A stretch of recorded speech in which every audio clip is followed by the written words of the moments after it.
All right, everybody, welcome into the High Noon Stream here on the Radio Misfits podcast platform. I am Pugs Moran, and I do this every Monday through Friday from noon till, whenever, like 1:30, 2 o'clock, whatever it is we decide on. It's the High Noon Show. It's topics, it's current events, it's trends, it's headlines, anything that people are talking about. If it's happening in the world today, I'm going to give it to you right here really quick in nice little bite-sized morsels. We do it in compartments, though. We have the things that are trending compartment. That's where we talk about all the current events of the day. Before that, however, we like to run through all the things that make today special.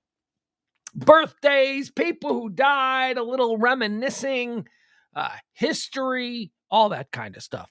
This is the first of two streams that we do every day here. We do a second stream. We come back at 9 p.m. every night, 9 p.m. Central Standard Time. That show we call Pugs and Parker proudly present. I'm Pugs. He's Parker. We proudly present Pillow Talk. It's more of a conversation-based show. This one here, utilitarian. This is a utility. This is something for you to use in your everyday life so you know what people are talking about, so you know that's happening in the world. The Pillow Talk thing, that's just stupid. Also, the show runs on your tips and your gratuities. If you feel so inclined, please help out the show by dropping a tip. Treat me as your barista. Treat me as your bartender. You can have access to any of those links to help support the show right there below. It's the end of the month. We do rely on your tips monthly, so help out if you can. If you can't, it's all good. You're still welcome. We appreciate just whatever. I apologize. I'm a little bit late today. I was running late today. I had some stuff I had to do. I had a phone conference call that ran a little bit long, but I do apologize. So let's get to it. Let's talk about what today is. It's high noon on Tuesday, the 28th day of June, year of our Lord, 2022. It is the 179th day of the year. There are 186 more of these sumbitches left until the end of the year. Let's talk. Oh, you know what we didn't do? The National Day calendar. I'm going to pull that up. Hold on. Yeah, we like to check the National Day calendar first, just to see what today is. Today is the National Day of that kind of deal. National Day of calendar says it's National Alaska Day. Every state gets a day. Today's Alaska's. Happy day, Alaska. It's National Insurance Awareness Day. Yeah, I'm insured. I am aware that insurance is a scam. Thank you very much. National Logistics Day. All right, there you go. Moving things from one point to another, right? Logistics, moving shit around, making sure it doesn't get lost. National Paul Bunyan Day. Paul Bunyan. Paul Bunyan. Paul Bunyan wasn't real, right? Paul Bunyan is one of those American folk myths. Was Paul Bunyan? I always get, who was the black guy? There was a black guy, John Henry. That was it, John Henry. Did John Henry have a big blue ox?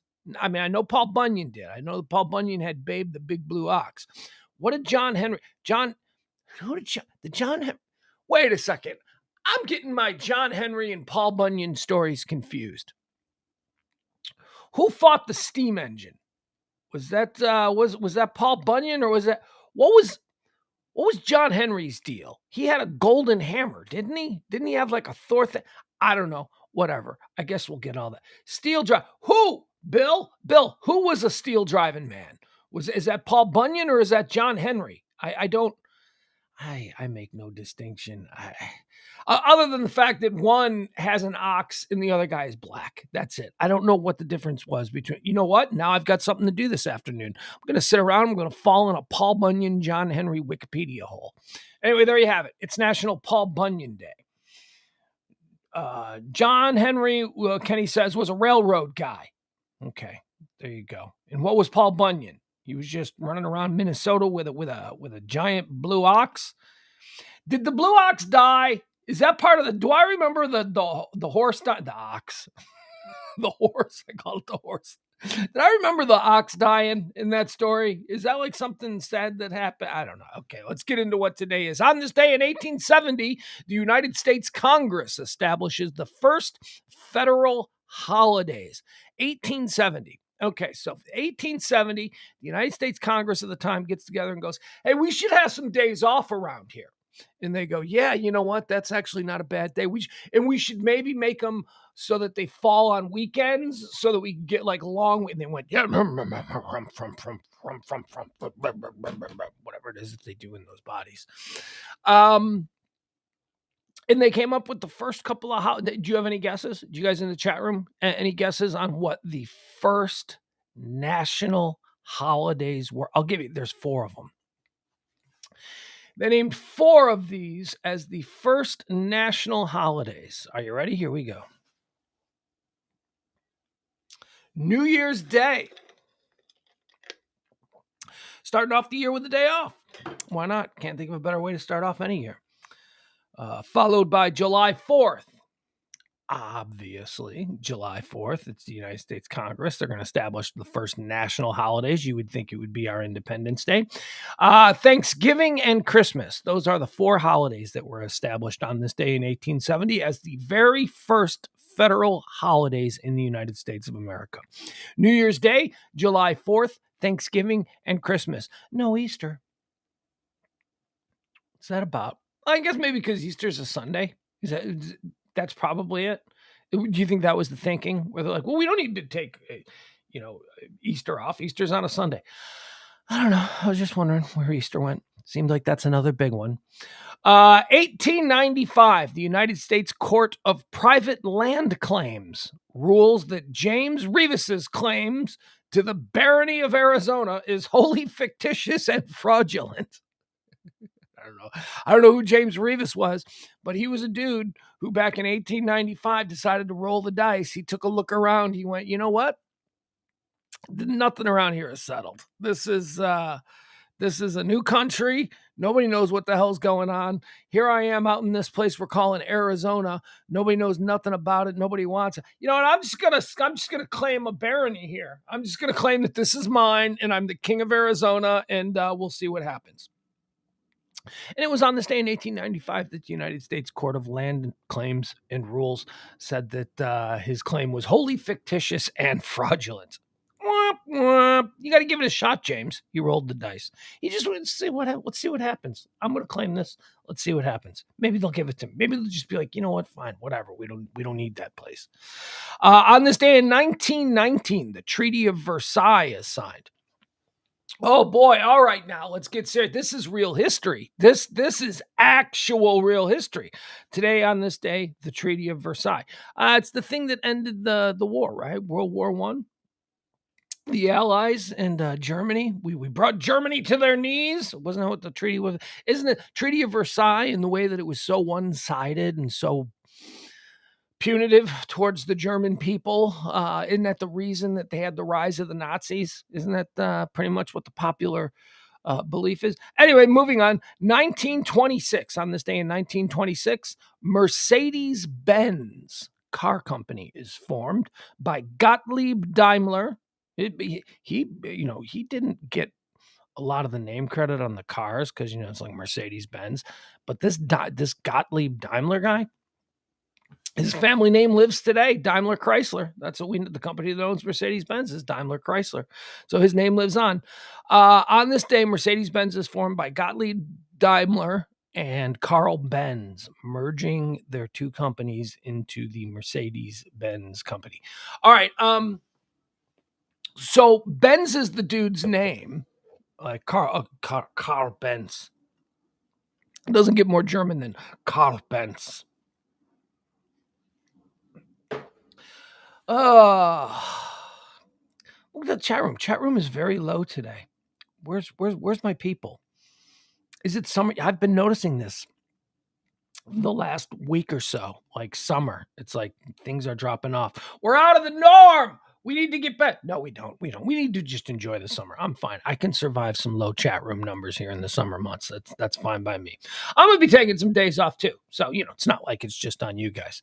But it is a little bit distracting when I'm missing some people that are here all the time. I hope they're having fun on their beaches or on their travels or wherever the hell it is they're going. On this day, more about Carl Benz. Yeah, Carl Benz. So Carl Benz is like widely regarded everywhere else in the world. as being the way we regard Henry Ford. You know how we like, if you ask the average American who invented the car, they'd be like, Henry Ford. I don't think Henry Ford invented the car. I don't, I don't think that's his thing. I think Henry Ford perfected the assembly line, which created this behemoth automotive industry here in the United States of America. So Henry Ford did that stuff, and maybe Henry Ford was the first truly successful baron of the automobile industry here in America. But like, if you go to like, I don't know, Chechnya and go, hey, who's the most important car guy ever? That dude will tell you Carl Benz. The entire rest of the world holds Carl Benz in the same regard that we here in America hold Henry Ford. Just interesting. I don't know what's true. I don't know who was more important. I know I'm an American, so I was raised to believe that Henry Ford is, but Carl Benz was out there doing his thing too. 1969. Oh, here's more real history. Pride Month. This is the whole reason for Pride Month.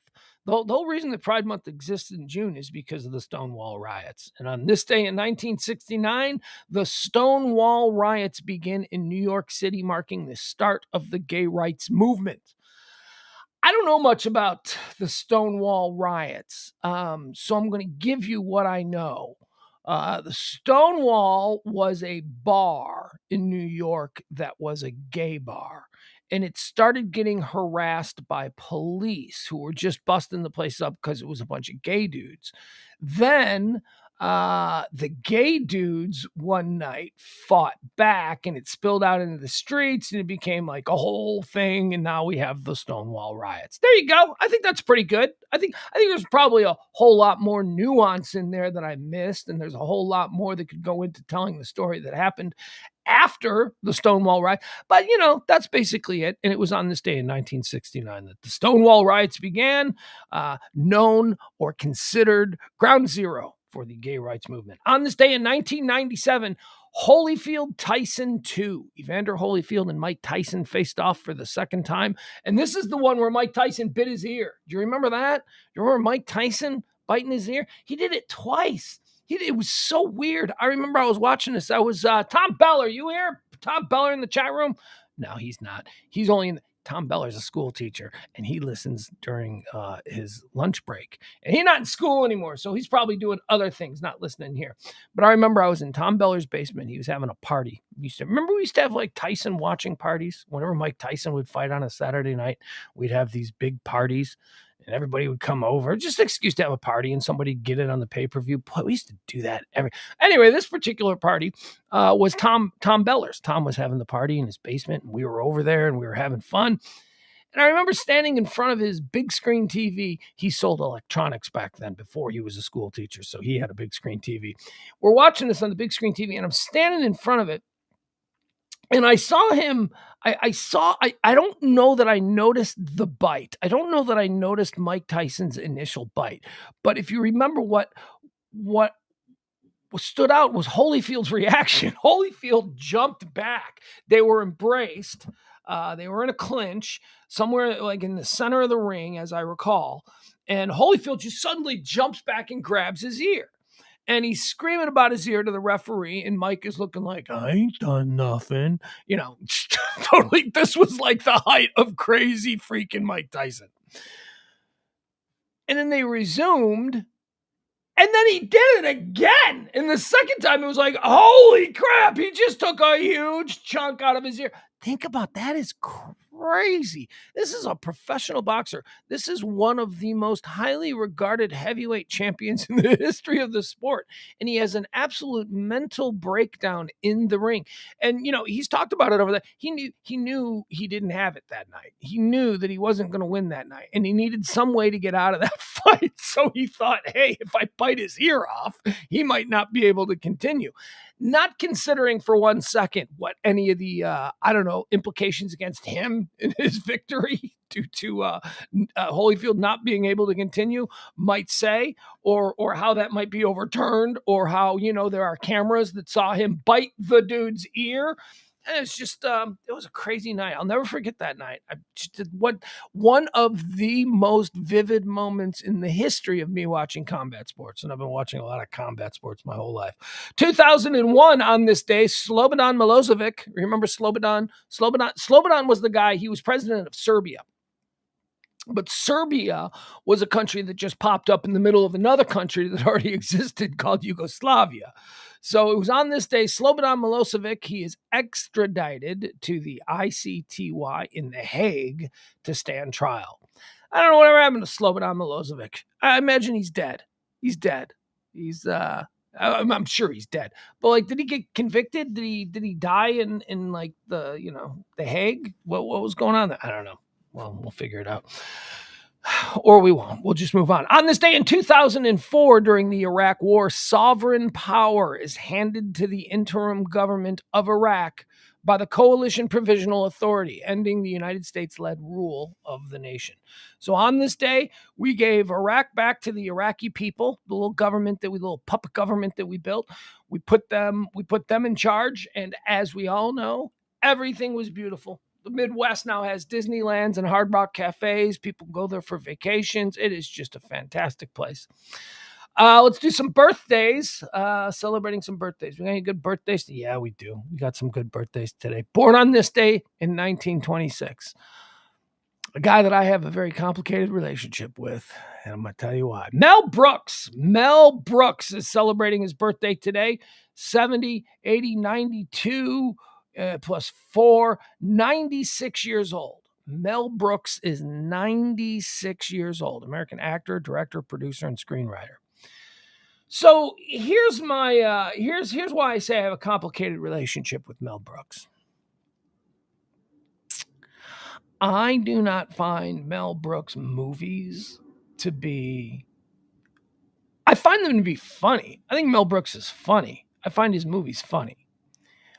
I don't find them to be as funny, I think, as other people do, though. I think other people think like, oh my God. Whereas I'm like, yeah, this is all kind of lowest common denominator ethnic humor. This is like, I don't really, I mean, he's a funny, this is a funny situation that he's created, and these actors are funny and gifted comedic actors.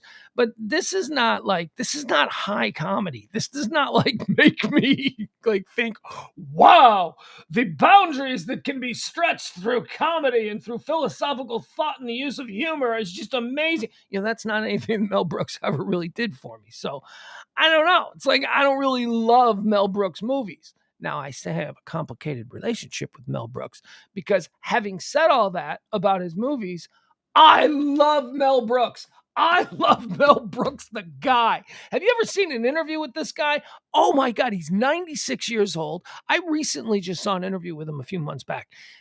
So he, 95 a few months back? 95 a few months back. He's walking around. He's bouncing around. He's Mr. High Energy. He's 96. The dude is like, he's in his 40s. The guy lives and acts like he's got like that Norman Lear thing. Have you seen Norman Lear? Norman Lear is like 100 years old. And that dude still bounces around and still acts like, hey, no problem. Everything is great. So I love Mel Brooks' spirit. I love his spirit. I love his personality. I love his energy. I love everything about him. I just don't know that I find his movies all that great. But on that note, Mel Brooks draft. All right. If you're going to force me on his 96th birthday to do a Mel Brooks draft, I guess I'm going to have to. So in the first round of the Mel Brooks draft, these are just films. I know he's done a whole lot of stuff, but just films. The first pick in the Mel Brooks film draft, I'm going with History of the World. History of the World. History of the World. I loved History of the World. Still waiting on History of the World Part 2. There were rumors a few years back, maybe a year ago now at this point, that they were making a History of the World Part 2 because if you remember, that movie was called Mel Brooks Presents the History of the World Part 1. There was supposed to be a Part 2, and there was never a Part 2, but that movie was so funny, and I loved it, and I still watch it, and I've watched it with my kid. Unbelievable. All right. The second pick, we're going to go now. Second pick here in the Mel Brooks draft. We're going to go with Spaceballs. That's right. I said Spaceballs accidentally before History of the World, but it's definitely History of the World first, Spaceballs 2. Again, Spaceballs, another movie that I loved as a kid. My kid loved as a kid, when my kid was 7, 8 years old, we used to watch Spaceballs all the time. We love Spaceballs. Spaceballs is very funny. There you go. The third pick in the Mel Drift movie draft, Young Frankenstein. Young Frankenstein gets picked next. The fourth pick in the Mel Brooks draft, The Producers. The Producers gets picked. The fifth pick in the Mel Brooks movie draft, Robin Hood Men in Tights. There you have it. That completes the Mel Brooks humor draft, movie draft. Yeah, I didn't put Blazing Saddles in there. I know what you're thinking. You're like, Blazing Saddles? How do you not have Blazing Saddles in there? Well, I think Blazing Saddles is honestly the most overrated comedy that has ever been made. I think there are funny moments in it. There are very Blazing Saddles is a fun movie. It's fun. Not as funny as any of the movies I just mentioned. Blazing Saddles ain't as funny as The Producers. It ain't. Blazing Saddles ain't as funny as Spaceballs. It ain't. Blazing Saddles ain't as funny as Robin Hood. It's just not. It's not. I know that that there's a lot of people, especially a lot of people in Texas that elevate that movie to, and I think it's very similar to the way people in where I'm from, Chicago, we elevate the Blues Brothers, right? Because the Blues Brothers is like, boy, that's a Chicago movie. That movie's hysterical. I know people that don't like the Blues Brothers. I totally get it. I think it's similar with Blazing Saddles with my friends here in Texas. What do you mean you don't like Blazing Saddles? I didn't say I don't like Blazing Saddles. I did not say that I do not like Blazing Saddles. I'm just saying that Blazing Saddles is not Mel Brooks' favorite or best movie. It's just not. It's there's holes in it. It's lowest common denominator. There you go. That's the Mel Brooks draft. Let's move on. Other birthdays being celebrated today. Born on this day in 1938. Boy, if you come from the 80s like me and were raised by the television set, you know the name John Byner. John Byner. John Byner. You know who John Byner is? I can picture him. I can totally picture John Byner in my head. John Byner was everywhere. John Byner was on television. John Byner was an actor. John Byner showed up on sitcoms. He'd appear in the random movie, be like, oh, hey, check it out. It's John Byner in this movie. But then in addition to that, John Byner hosted game shows. John Byner was like an MC. John Byner was hosting variety shows. John Byner. He never really put it all together to become a big celebrity. But if you're from the 80s like me, and again, if you were raised watching television in the 70s and 80s, you know John Byner, and it's John Byner's birthday. Born on this day in 1946, Bruce Davison, American actor and director. I know that he's an actor, and I know that he's done a whole lot of stuff. I am not all that familiar with Bruce Davison. But happy birthday to you, born on this day in 1946. Also born on this day in 1946, umbilical cousins with Bruce Davison, sadly died in 1989. Gilda Radner. Gilda Radner, one of the original Saturday Night Live, not ready for primetime players. Gilda Radner, as a young person, as somebody who was, what was I, like 6, 7 years old when Saturday Night Live first came on and I first started watching it as a little kid. As a little kid who really liked humor, I would say that Gilda Radner did more for me, not making a distinction between men and women being funny as anybody else could have.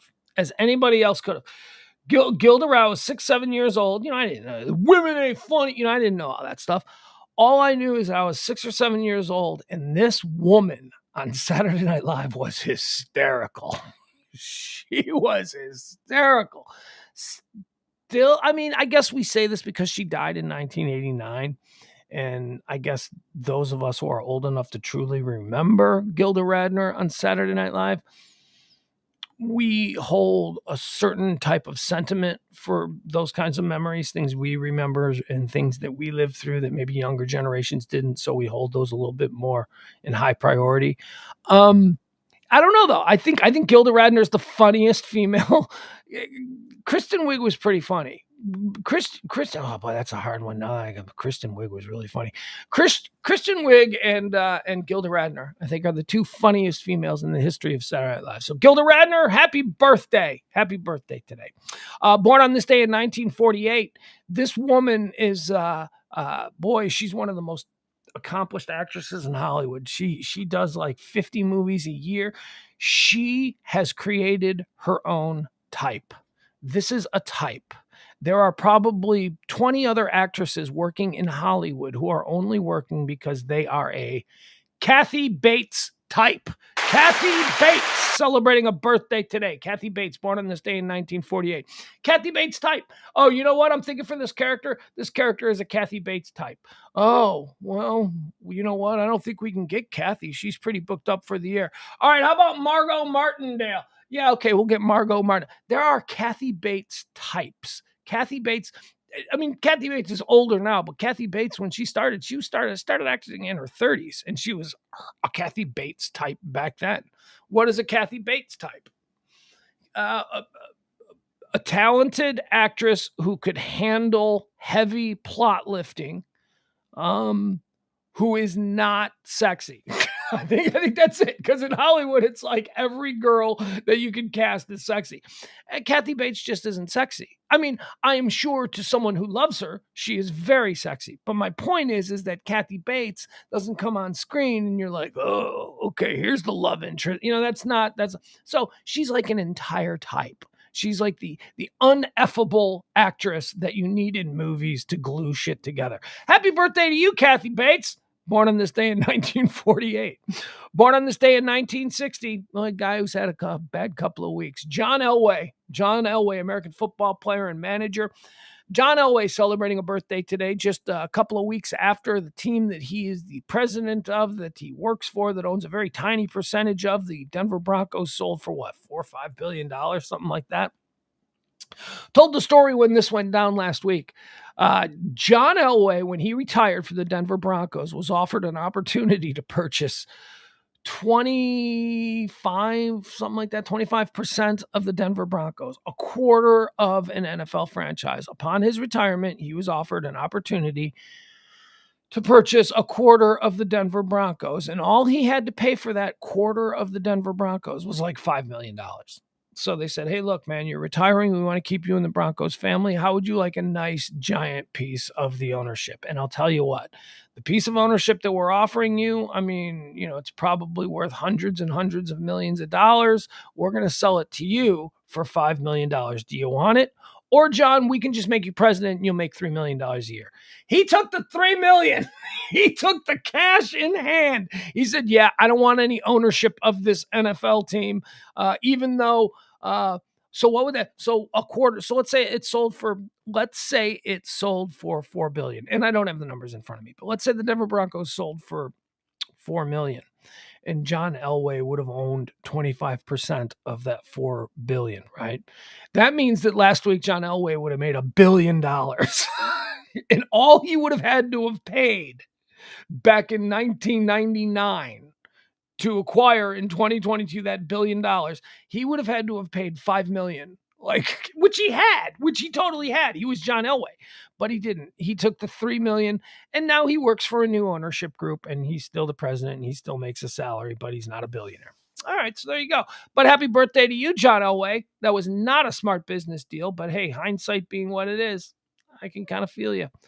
Born on this day in 1964. Oh, okay. I didn't realize that he was this young. Okay. Mark Grace, American baseball player and sportscaster. Mark Grace had, in my days, my days of being a young single guy living in the city of Chicago and running around and going to bars and, living that lifestyle. Mark Grace played for the Chicago Cubs. He didn't just play for the Chicago Cubs. He was like the most popular Chicago Cub. He was good looking. He was good. He was charming. Women loved him, and he was a party boy. Mark Grace loved the bars around Wrigley Field after the games. He'd go, he'd pick up hot girls. Oh, he had just had this crazy life. And then one day he went home early. He went home to an apartment that he lived in around Wrigley Field after running around at the bars. And as the story goes, he caught his wife. He had just gotten married. He caught his new wife, Michelle Grace, with Ray Liotta, the late great, right in their house, apparently. She's like, Mark, she must have been mad at him because he's running around going to bars and partying after games and all that stuff. And she just took Ray Liotta home. And apparently Michelle Grace and Ray Liotta, they hooked up, and Mark Grace walked in and he was like, what's this about? And they're like, yeah, I'm with him now. And he's like, all right, cool. Because I don't know if you know this or not, but I'm Mark Grace and I'm like a millionaire and I'm only 25. So I'm going to go back out to the bars. And that's basically what happened. Mark Grace's wife, Michelle Grace, ended up being Michelle Liotta. I think they were married for a long time. Mark Grace's wife and Michelle Liotta. Happy birthday, Mark Grace. There's a happy memory for you. Ray Liotta died, so I don't know. Maybe you take some joy in that. I hope not. That would be a terrible thing. Born on this day in 1966, a guy who has blocked me on Twitter, John Cusack. Happy birthday, John Cusack. Happy birthday, John Cusack draft. He blocked me on Twitter. You know what? I'll do a John Cusack draft. I wasn't really prepared for this. I wasn't thinking about doing a John Cusack draft, but why not? Let's see. All right. I know what my first pick. I already know what my first pick will be. My first pick in the John Cusack draft. Is that John Cusack? All right. Is going to be, where is it? Where is it? Where is it? Where is it? There it is. 1985. First pick in the John Cusack draft. The Sure Thing. The Sure Thing. Number 1 in the John Cusack draft. Number 2 in the John Cusack. I like anybody else like me? Anybody else like the 80s John Cusack movies where he was a teenager and he did fun things? Number 2 in the John Cusack draft. Better Off Dead. Yeah, we're going to go with Better Off Dead. Number 1, Sure Thing. Number 2, Better Off Dead. Number 3 in the John Cusack draft. This is a favorite from me. 8 Men Out. 8 Men Out. John Sayles' depiction of the Black Sox scandal.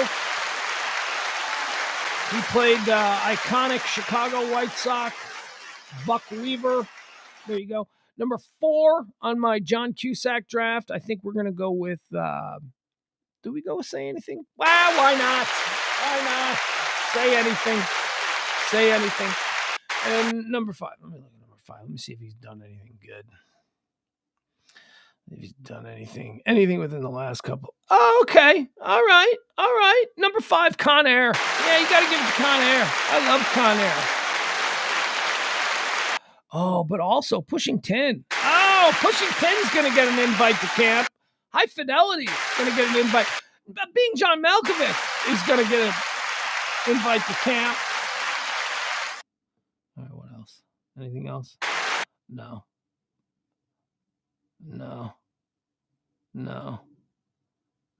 Hot Tub Time Machine says he was in Hot Tub Time Machine. He'll get that. I don't remember him in Hot Tub Time Machine, but why not? All right, there you go. That's the John Cusack draft. Number 1 is definitely Sure Anything. Sure Anything. The Sure Thing, not Say Anything. Everybody thinks Say Anything would be like the number 1 pick, but it's for me, it's The Sure Thing. Born on this day in 1971. Well, a lot of birthdays, right? Look, I told you, a lot of birthdays. Born on this day in 1971, Elon Musk, richest man in the world. Elon Musk, been quiet on Twitter. Born on this day in 1994. Okay, so this is how old? 20, 26, 27, 28.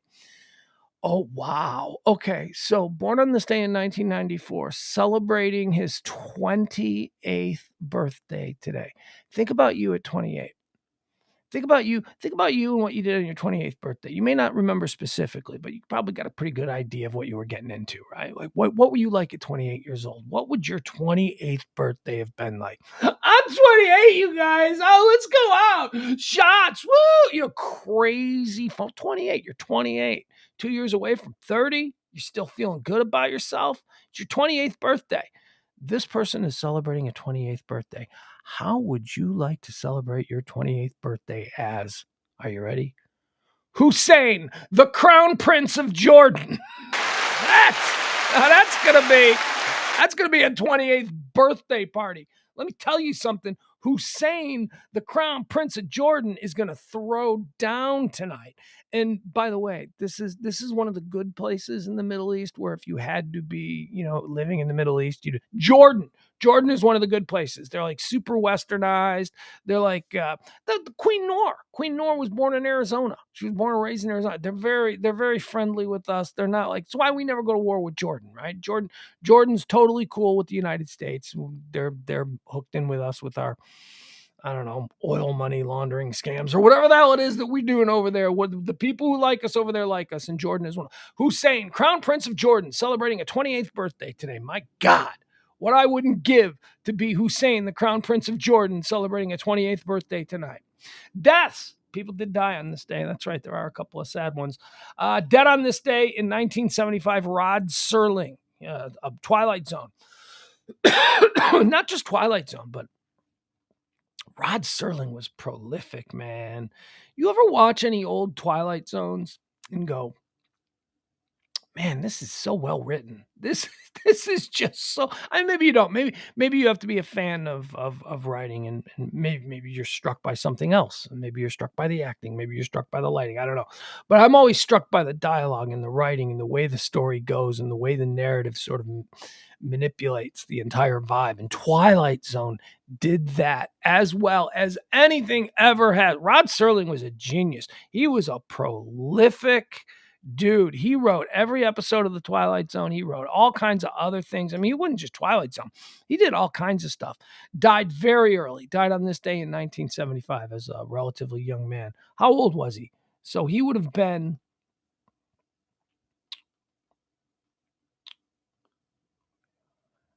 I don't know, like 50, like almost 50, 49 years old maybe.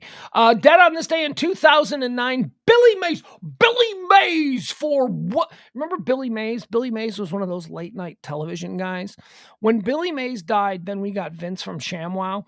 Like Vince from ShamWow, the guy who kind of looks like Steve Buscemi's kid. He does. Vince from ShamWow looks like he could be a Buscemi. But now we got Vince from ShamWow. Before Vince from ShamWow, we had Billy Mays. Billy Mays had the beard, and he looked like that guy who lived down the block from you, who's always willing to help. I mean, he was like super in your face all the time.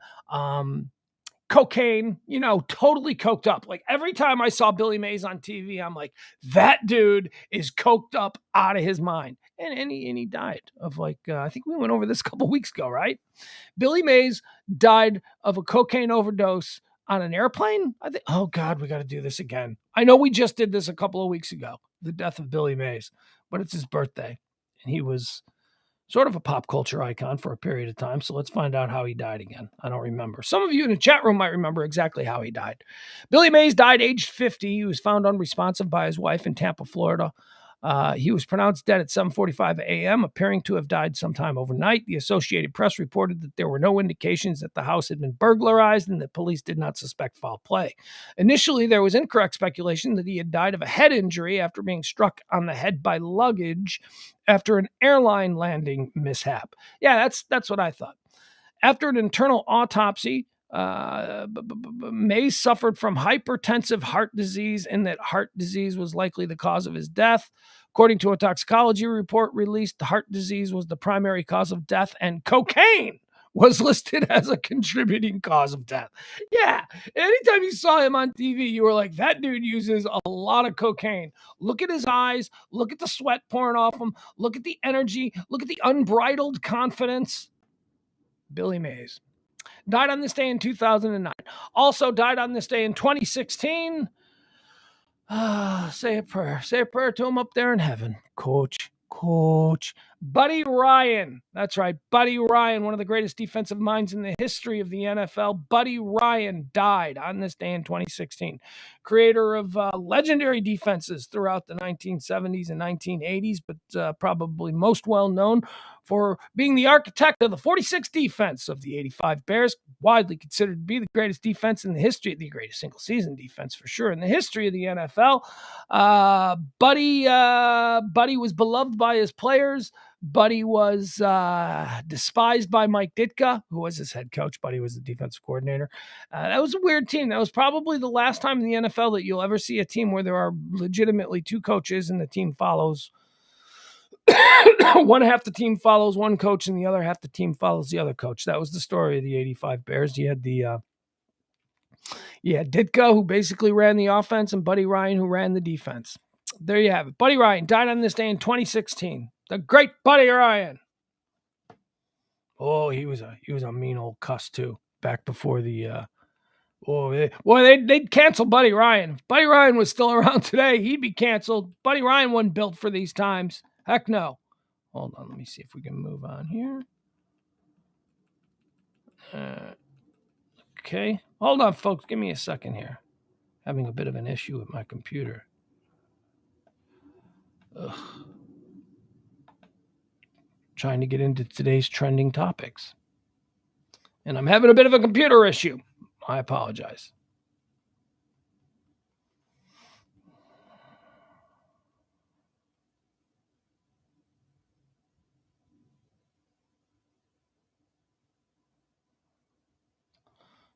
Okay. All right. Here we go. All right. Let's see if. Sorry, folks. I'm having a bit of a computer issue. It's not that hot outside. I've been noticing that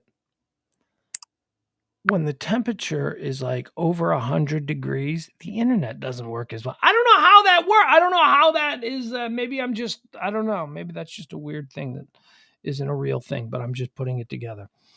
But yeah, the internet's working really slow. Am I buffering? I seem to be okay on the screen. All right, let's get into some of the things that are actually trending today. Here's what's happening in the world today. Ghislaine Maxwell sentencing. Ghislaine Maxwell, of course, she is Jeffrey Epstein's girlfriend? I don't know. Pimp? What? What are we talking about here? What's the latest on Ghislaine Maxwell? Because I know that we were waiting for her to be sentenced just before we signed on the air today. Is she still? Let's see. Let's get the most recent on her. Yeah, 10 minutes ago. Ghislaine Maxwell to be sentenced for sex trafficking. Live news updates here. Is she in England or is she in New York? I'm not entirely sure where she is. She's Jeffrey Epstein, Jeffrey Epstein's girlfriend. And she comes from this like super well-connected family in England. Her father was like a publishing giant. Like her father ran newspapers and was super powerful. And then her father got in trouble. He got some kind of scandal dropped around his neck. Well, I'm sure that he bopped his head inside the scandal. I'm sure it wasn't just hung on him. He was complicit, I'm certain.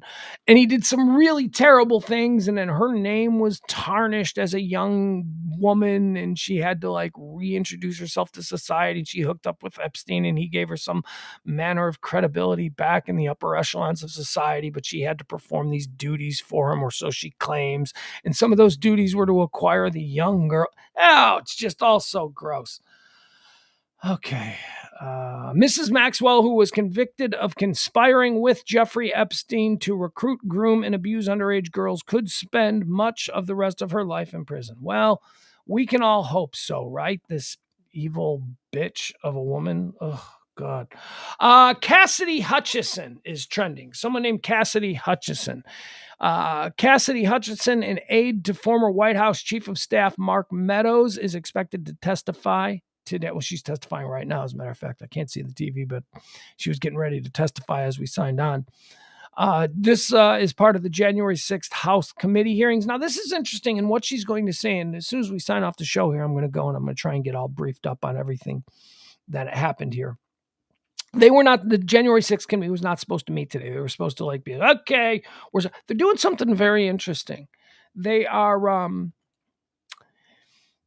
are strategically, because of the way people consume media and information now, the January 6th committee and the way that they are making these hearings public, in the past, they would do it all, in one nice linear timeline. It would be, we're doing it this week, Monday, Tuesday, Wednesday, and Thursday, and then that's it. We're going to get to the bottom of it, and it'll occupy the news cycle, and then we'll move on to whatever else.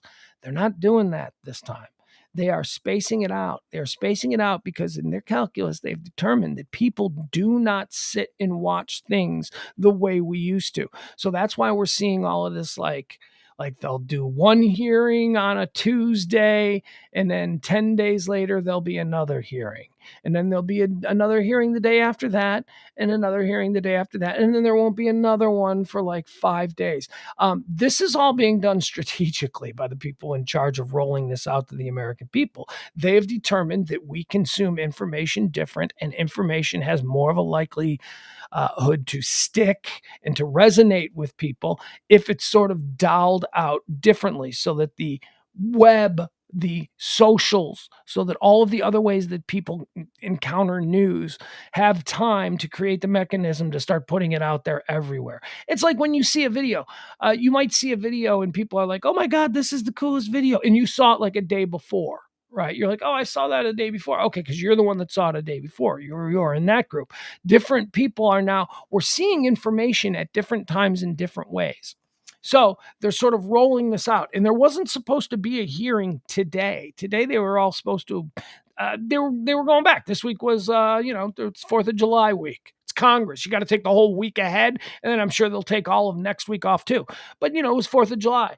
But then yesterday it was announced that they've called everyone back for a special hearing, a special testimony or whatever in the January 6th hearing. We didn't know who it was. People were speculating as to who the guest could be. Turns out it's this woman, Cassidy Hutchinson, who is a former high-ranking aide to Mark Meadows, the chief of staff in the White House. This is someone who was in the room. This is somebody who theoretically has stuff to say, and they made a big show about calling everybody back and doing this very special Cassidy Hutchinson testimony. So we'll see where that all goes. I think that's happening right now. I don't have a TV within eyesight, so I can't see if she's on. But as I said, before we signed on today, she was getting ready to come on. So Cassidy Hutchinson is trending as well. Also, Amtrak is trending. Amtrak is trending because they've had a bad couple of days. There was a Amtrak accident, a commuter accident in California on Saturday or Sunday night, maybe 3 people died.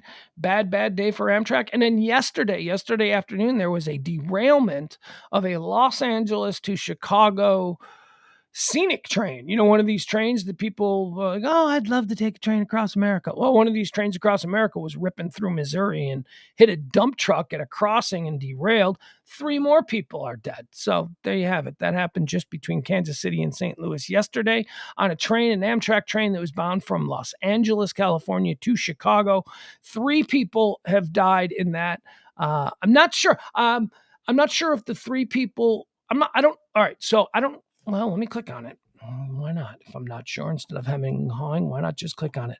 Like I said, I know that the truck driver died. The guy that got hit by the train who was stuck on the tracks, he died, but I'm not sure how many other passengers in the train. Everyone was flying everywhere. What we know about the deadly Amtrak derailment in Missouri. Okay. NTSB officials arrived in rural Missouri on Tuesday to investigate an Amtrak train derailment. Amtrak said about 275 passengers and 12 crew members were aboard a train en route to Chicago from Los Angeles when it hit a dump truck Monday afternoon in Missouri, killing the driver. All right. 2 train passengers also died. Okay, so that's what it is. It's 2 train passengers and the dump truck driver. I always wanted, like, I have this sort of romantic idea of like, riding in a sleeper car across America. Yeah, that sounds like it might be fun. Although when push comes to shove and it's like, do I really want to do this? Can I see what the cabins look like? What do they look? Oh my God, they're so small. Oh, am I going to get reception here? Are we going to go through the mountains and I'm going to have no internet for like hours at a time? There are issues. There are issues that I'm concerned about. But this train seems so old timey. They're just like these steel grooved circles on rails. That's it. That's the whole thing. There's no bumpers, nothing holding them in the I don't know. It just seems like maybe modern trains could be a little different. Seems like they're still using all the same technology from 1850, right? I mean, they didn't change anything. Still wooden tracks. Still, we're using the same kinds of tracks. We don't have like titanium magnets or something now. We're using stuff that a bunch of Chinese immigrants cobbled together back in the 1840s. I don't know. So there you go. That's Amtrak. San Antonio is trending. Oh, this is a gruesome story. Did you see this out of San Antonio? They found a truckload of immigrants. I don't know what the oh God, what an unbelievable end of life for these people. Nothing short of horrific. Human tragedy. 46 people dead, 16 hospitalized after abandoned trailer found in Texas. This, according to officials. It occurred outside San Antonio. Update on the death toll. It's now 50. 50 people were found dead and 16 others were taken to hospitals Monday after a tractor trailer containing suspected migrants was found abandoned in a remote area of San Antonio. The latest tragedy claiming the lives of people attempting to cross the U.S. border from Mexico in recent decades. According to the San Antonio Police Chief, William McManus, a city worker heard a cry for help from the truck shortly before 6 p.m. Monday and discovered the gruesome scene. Could you imagine that?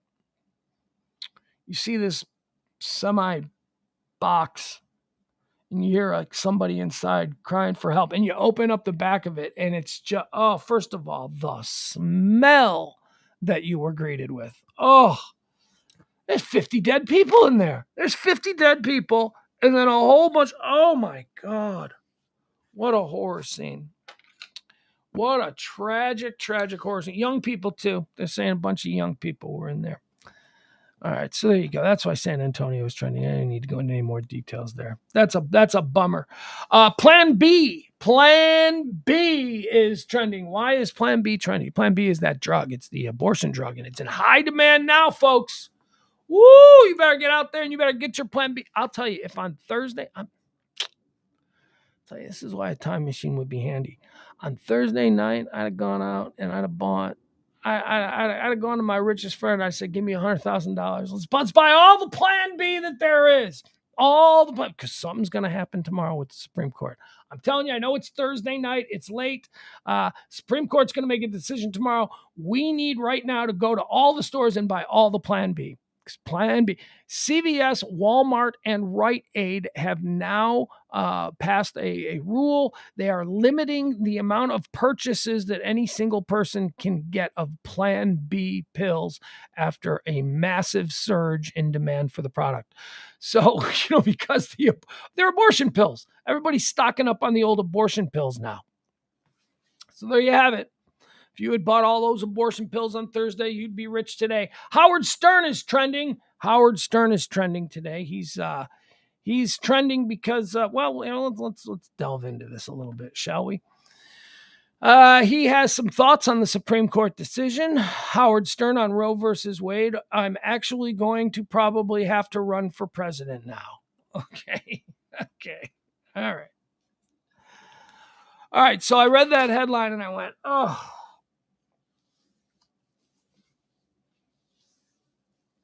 Howard Stern going to run for president now. Okay, so here's a couple of problems. Well, first, off the top of it, the notion of Howard Stern running for president is not crazy. The guy who hosted The Apprentice ran for president and won and started a quasi-religious political cult that we have never seen before in this country. So I'm not ruling anything out. However, I would say this about Howard Stern. The time for Howard Stern to have tested these waters was around 2003, 2004. Howard Stern couldn't win now. Howard Stern is not, I hate to say this to Howard. Howard, you are not 1/100th as influential as you were when you were on terrestrial radio. I'm sorry. I know that you took the big payday. I know you got the $100 million a year. I know that that's a great way to live your life and you have to take care of you and yours.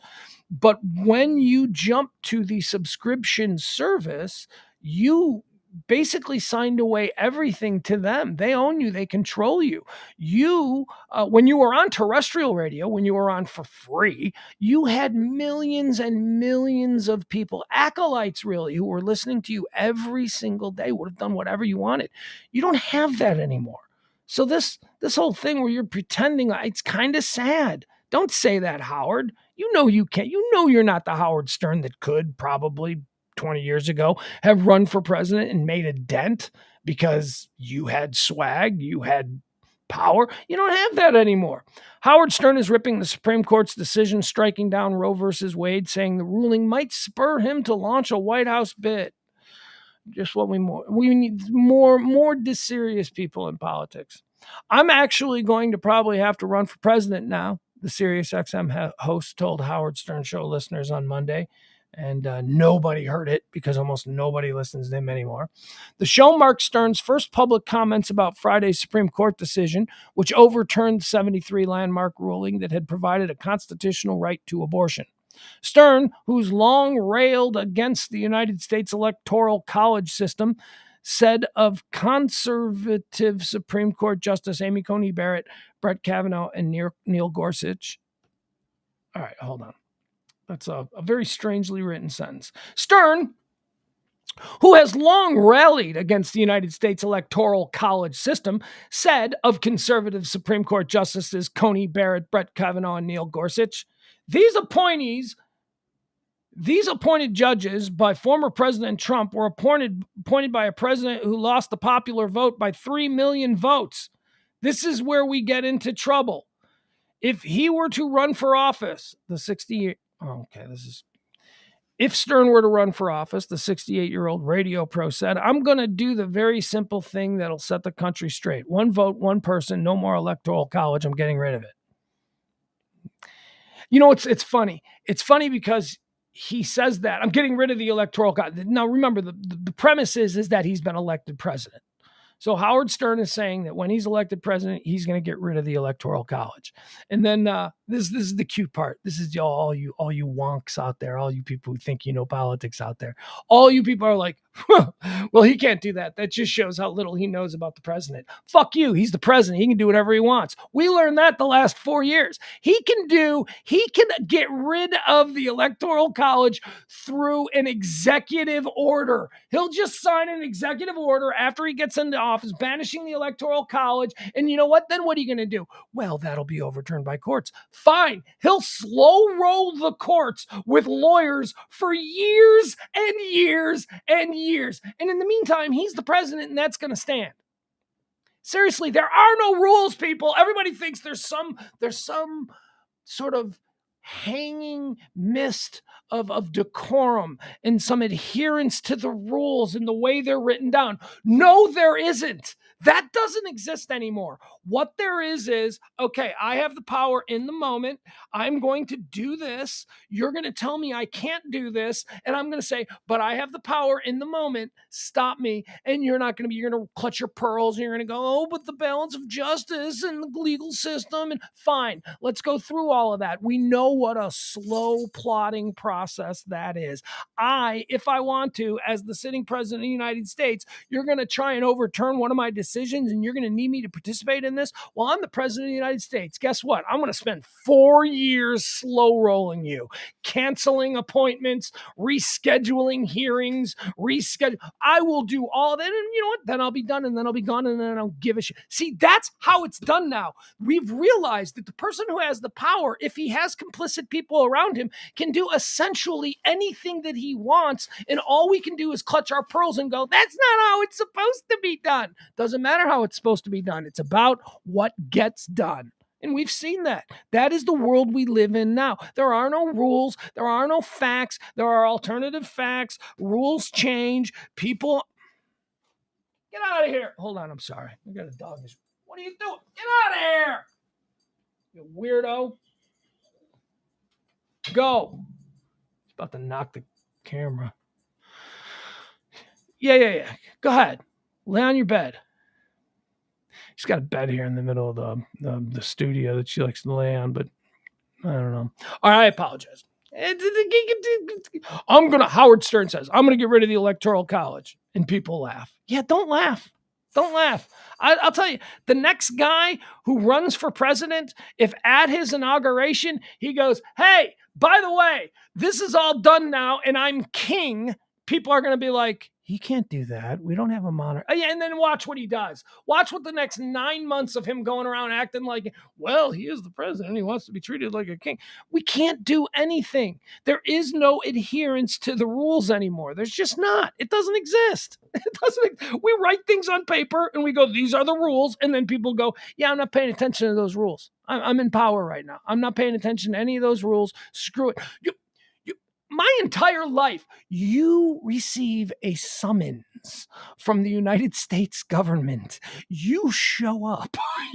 Not anymore. Not anymore. The United States government wants to talk to you now. You want to lie to the FBI all the time. This is happening. You can't lie to the FBI, and you cannot duck out on a congressional summons. Oh, yeah, you can. Yes, you can. We are seeing that you can, and we are seeing that almost nothing happens, especially if the person that's doing it is well connected enough to surround themselves with attorneys. So when Howard Stern says stupid shit like, I'm going to run for president, I'm going to win, I'm going to get rid of the Electoral College, I want to go, oh, no, you can't do that because that's not how it works. But then I go, oh, my God, that is how it works. The reality is, it is anybody. The guy who holds the conch gets the tot, right? Like Lord of the Flies, right? The holding the conch.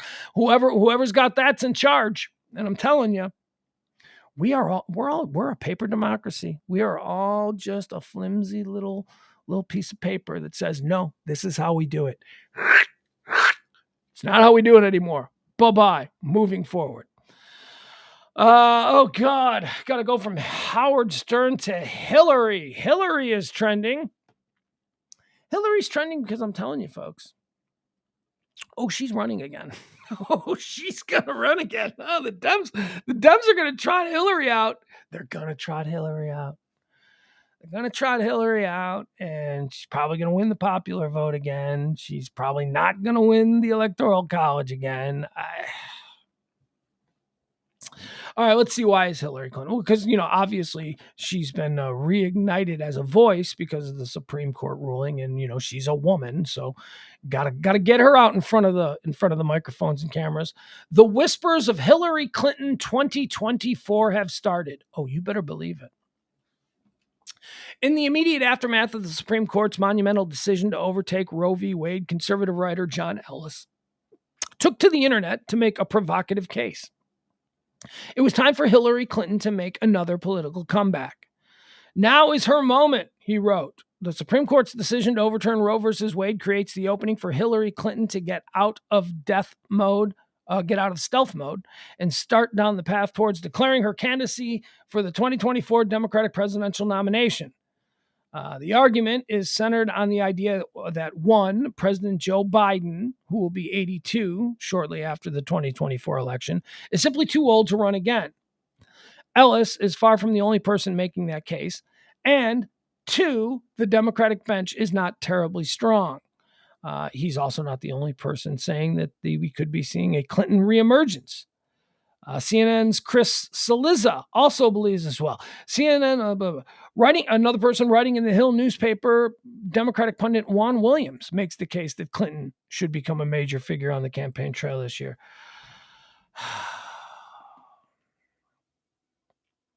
I don't know who else. That's the problem. There are no people out there who inspire anybody anymore. Not that Hillary does, for crying out loud, but I don't know. I could see her becoming a woman thing again. I don't know. I mean, more people voted for her than Trump. Trump never won a popular election, but 3 million more people voted for her than Trump. I don't know. Ernst & Young is trending today. Ernst & Young, they're the people who do the Oscars, the accounting firm or whatever. Ernst & Young is in trouble because a whole bunch of their young accountants got caught cheating. Yeah. Cheating on, get this, on an ethics exam. Accounting giant Ernst & Young admits its employees cheated on ethics exams. That's right. That should be the test. Did you cheat on the ethics exam? I did. Then you failed. Ernst & Young, one of the top accounting firms in the world, is being fined $100 million by federal regulators after admitting its employees cheated on their ethics exams. For years, the firm's auditors had cheated to pass key exams that are needed for certified public accountant licenses. But it's simply outrageous that the very professionals responsible for catching cheating by clients cheated on ethics exams of all things. Oh, there you go. Clutch your pearls, bitch. Stop it. It's all a Ponzi scheme. It's all a shell game. They're all cheating some way or another. Nazi is trending. Why is Nazi trending? Oh, because this old dude, there's like some 101-year-old dude in Germany who's going on trial for being a Nazi. And I say, go get that old son of a bitch. 101 years. You thought you got away with it, you piece of shit? I don't think so. Get in the gas chamber, Grandpa. 101-year-old ex-guard from Nazi camp has been convicted by a German court as an accessory to 3,500 murders. A 101-year-old man believed to be a former concentration camp guard was convicted by a German court of being an accessory to 3,500 counts of murder. The man, identified only as Josef S., due to Germany's strict privacy laws, was sentenced Tuesday to 5 years in prison. 5 years in prison for 3,500 counts of murder?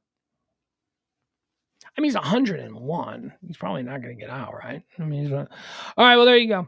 You thought you got away with it? You thought you got away with it, did you, Joseph S.?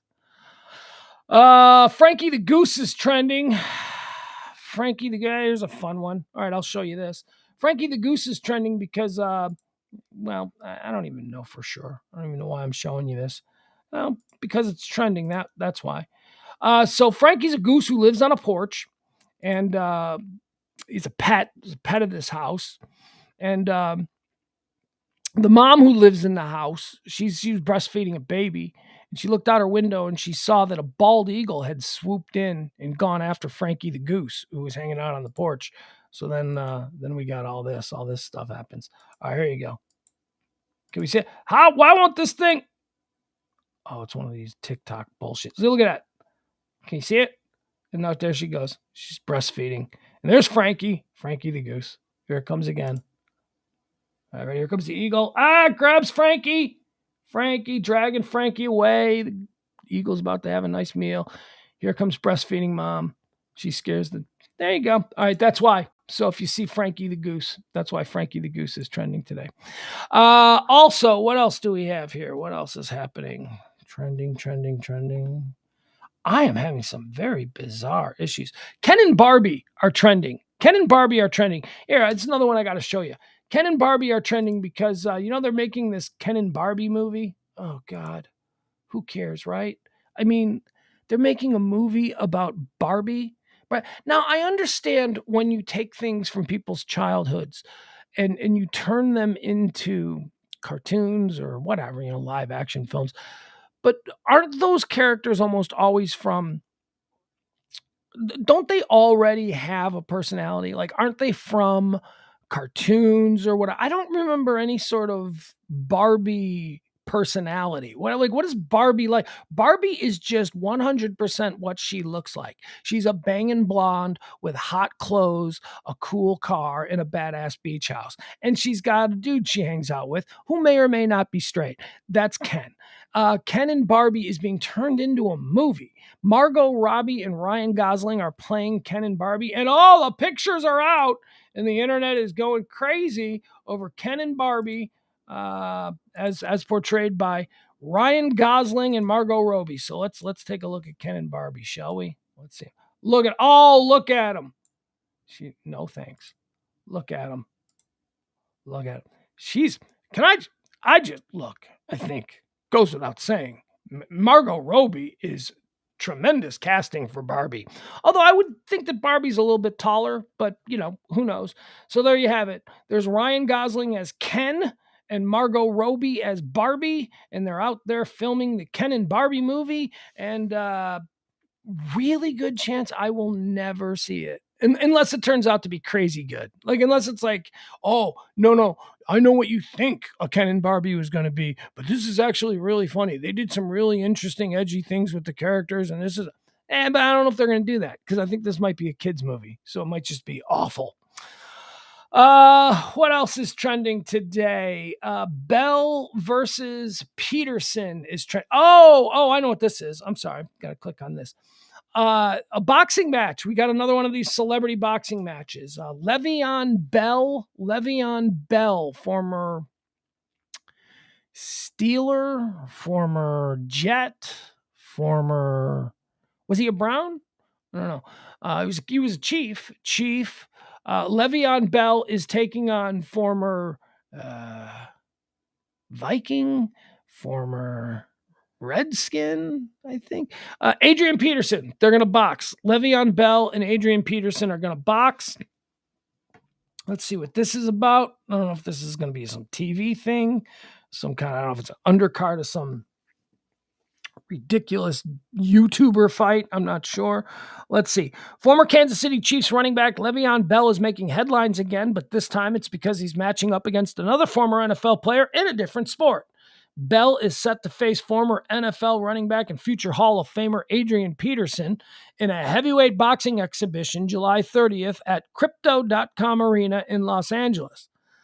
The exhibition match will be on the undercard for the Social Gloves 2, an event in which YouTubers, oh God, I was only kidding when I said YouTubers. I was just kidding. I was kidding when I said that. An event in which YouTubers Austin McBroom and Anison Gibb face off in the main event. Oh my God. Okay, so I'll have nothing. I'll have nothing to do with this. Actually, that's not true. If you told me, hey, look at this screen right here. It's Le'Veon Bell and Adrian Peterson fighting. I would look at that. I'd be like, okay, all right, kind of interesting. I'll watch that. So maybe I will see it. Maybe I will see it in some, I don't know. All right, here's some bad news for a lot of you people who are programmed into thinking things that just flat out aren't true. Bacon. Why are you talking crap on bacon? Because bacon's overrated. Because bacon is delicious. Bacon is good, but way too many people going around acting like bacon is the best. Bacon is the champagne of meats. No, it's not. If anything, bacon is like the, I don't know, Shasta of meat. It's not the champagne. It's not the champagne. Look, you moron. The champagne of meat is like some grass-fed Japanese Wagyu cow. What are you talking bacon? What kind of hillbilly thinks bacon is the champagne of meat? Well, somebody who has never had good meat, for one. That's one thing. And if bacon is the champagne of meat, what the fuck is lobster? What is lobster? If bacon is the champagne of meat. Anyway, a lot of people love bacon. And bacon is good, but bacon is just an everyday kind of thing. Why do people get so excited about bacon? I don't get it. You know the people, I love it. Look, I've got my bacon t-shirt on because bacon makes me like a normal guy. I'm a normal guy. I like beer. I like guns. I like Jesus. I like bacon. Those are the things that define me, and bacon is chief among them. See, I don't get that whole thing, but there are a lot of people who love bacon. I love bacon. Bacon is good, but okay, let's tone down on how great bacon is and what a important part of our culture bacon is. Bacon lovers, I have some sad news. Your next bite, that's right, today I told you that I don't like Mel Brooks. Can't even think of the name of the movie. What's the name of the movie that I don't like? What's the Mel Brooks movie I don't like?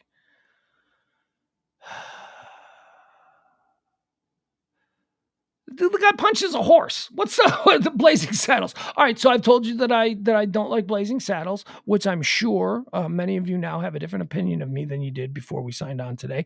I don't like Blazing Saddles, and I think that bacon is wildly overrated. I like bacon. I'll tell you something about bacon, though. You want to ruin a perfectly good cheeseburger? Put bacon on it. There you go. I've said my piece. Now we'll move on to the news story.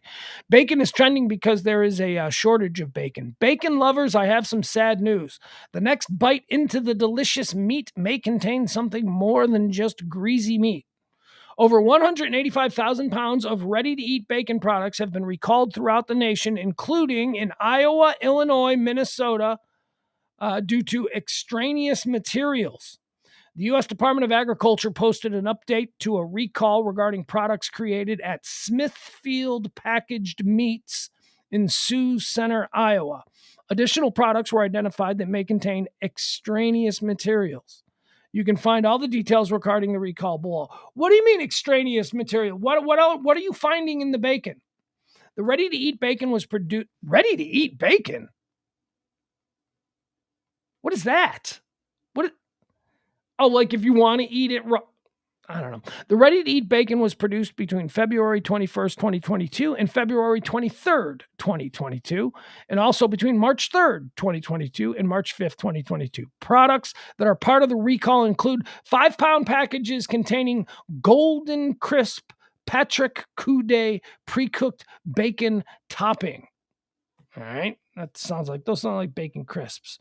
Oh, they are. They're showing up to, and then there's like other Smithfield bacon, all right, whatever. There's a bacon recall. So, but if it's not Smithfield bacon, don't worry about it. Look, if you got Smithfield bacon, take it back to the store. That's all I'll tell you about it. That's all I got.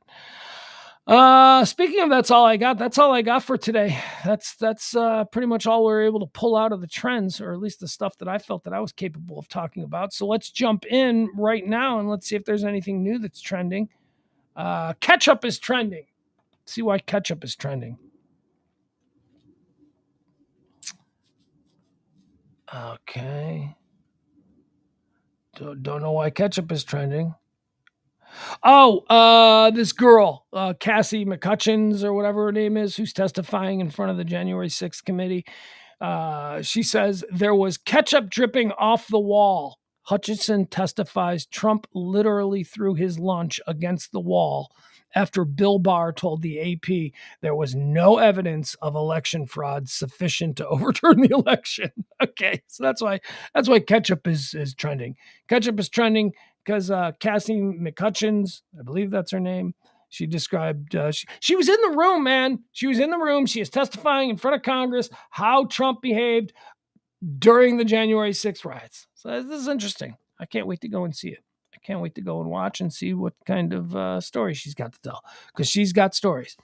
The Beast is trending. Let's see here. Oh, why is the Beast trending? Okay, I think this has to do with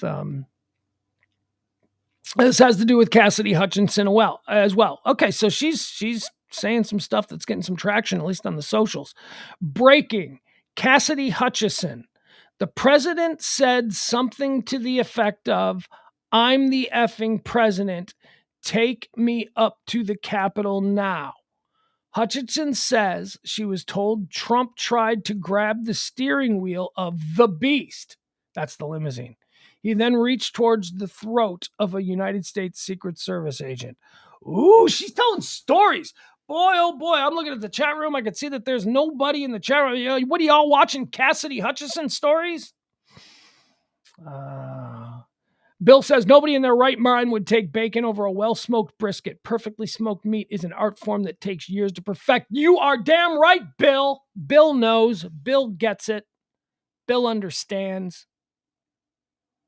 By the way, oh God, one of the just absolute amazing things about being back in Texas, and I've been back here for a year now, but the amazing thing about being back in Texas is the proximity to brisket. Oh God, especially in the summertime, there's just like, I don't know if you folks know this, but outside Texas, it is like incredibly difficult to get beef brisket anywhere. I mean, where I come from, all barbecue is pork. There is no beef barbecue. We don't barbecue cows. We use pigs up there, so it's all pork. I had from Freebirds, Freebirds burritos. I had a Texas beef brisket, stuffed extra meat, because you always go with the extra meat when it's available. Stuffed extra meat Texas beef brisket burrito. Oh my God. Oh my, then this is Freebirds. Freebirds is laying down some Texas beef brisket that'll blow your mind. Imagine you go to an actual barbecue restaurant. So yeah, I'm with you, Bill. They should have let him drive the Beast. Okay, so that's why the Beast is trending. This has to do with Cassidy Hutchinson and her testimony that's going on right now in front of the January 6th committee. Ketchup is trending because of things she said. The Beast is trending because of things she said. Let's see what else. January 6th hearings are trending number one. Oh God. Oh, now we've got all of the, oh geez, look at this run of bullshit divisive politics. Flynn, Trump coup attempt, arrest Trump now. These are, God, just stop it, you people.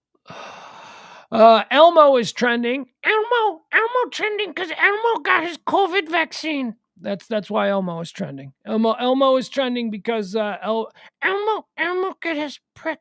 Elmo got his prick in the COVID vaccine. Elmo has now been vaccinated. So there you go. I don't know. I don't know what that means. I don't know why they're continuing to do this. Haven't we moved past that? Haven't we decided that everybody who is going to get the vaccine has gotten the vaccine, and anybody that is no longer going to get the vaccine is not? And that speaks for kids too. Doesn't matter if kids under like 5 years old are now cleared to get the vaccine. That kid will get the vaccine if the kid's parents are vaccinated. But if that kid's parents decided that this is like some QAnon bullshit, the kid's not getting vaccinated. The horse is out of the barn, as they say. Stop pushing. Doesn't matter. You don't need to trot Elmo out to get a vaccination. Okay, that maybe 9 months ago that would have been a move. But so tired of this. People know they can get vaccinated. They don't want to. Mar-a-Lago is trending. Howard Stern is trending. Sonic is trending. I don't care about that.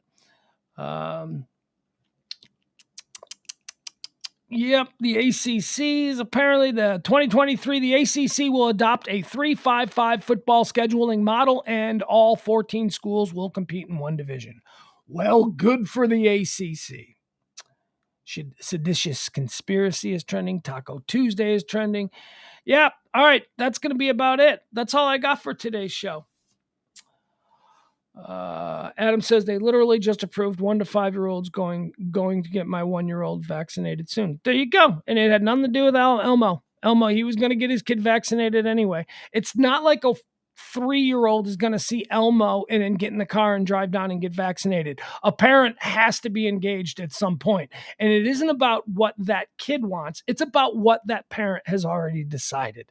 If you are a parent who are vaccinated, who have gotten the booster, who's doing all this stuff, then you will probably get your kid vaccinated. But if you are not one of those parents, your kid ain't getting vaccinated. And that is not changing in June of 2022. Okay? That's done. People are dug in. That argument, we need to move on from it.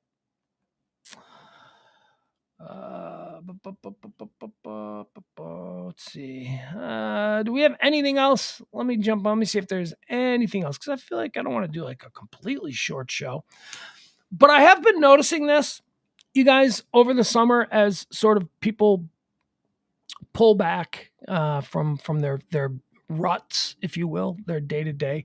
There is less topics. There are less interesting things that are being, because first of all, there's less people working. There are less people filing these stories. When I would go through, I wake up every morning about 8:30 in the morning, I make my cup of coffee and I start going through the newspapers, and I find easily 100 stories a day, 100. And then from there, over the next couple hours, we whittle them down to the ones that I think I have the most interesting take on or something that I want to mention. That has not been happening for the last couple of weeks. It has been a struggle just to find. I like to come in with 15. A little behind the scenes. Let me pull the curtain for you. I like to come in with 15 topics. And then there's a number of other topics that, I keep off to the side that maybe we can jump into. But 15 I feel can get me to the 2 hours. Today I only had 11. There are only 11 today with nothing in spare. Nothing. So I don't know. Just seems like the world is slowing down a bit here in the summertime. So I do apologize. Shock. Here's some headlines. Here's a headline for you. Shock. Trump lunged at Secret Service driver. Refused ride to Capitol. Knew about weapons. Apparently Trump said, they're not here to hurt me. Okay. Okay. I don't know what all that's about. All right. So there we have it. That's going to do it for today. That's everything we needed to get into. You're all briefed up. I a little bit shorter than normal, but hey, what are you going to do? Summer hours.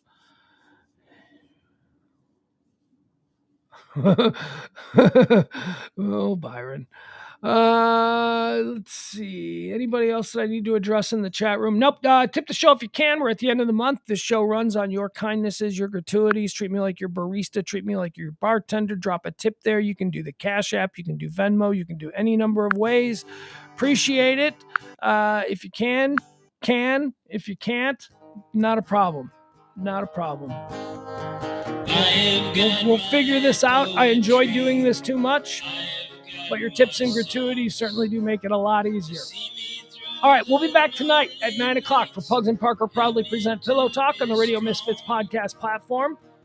That's going to do it for today. Appreciate you. Love you. Hang in there. We'll talk later tonight. Bye, everybody.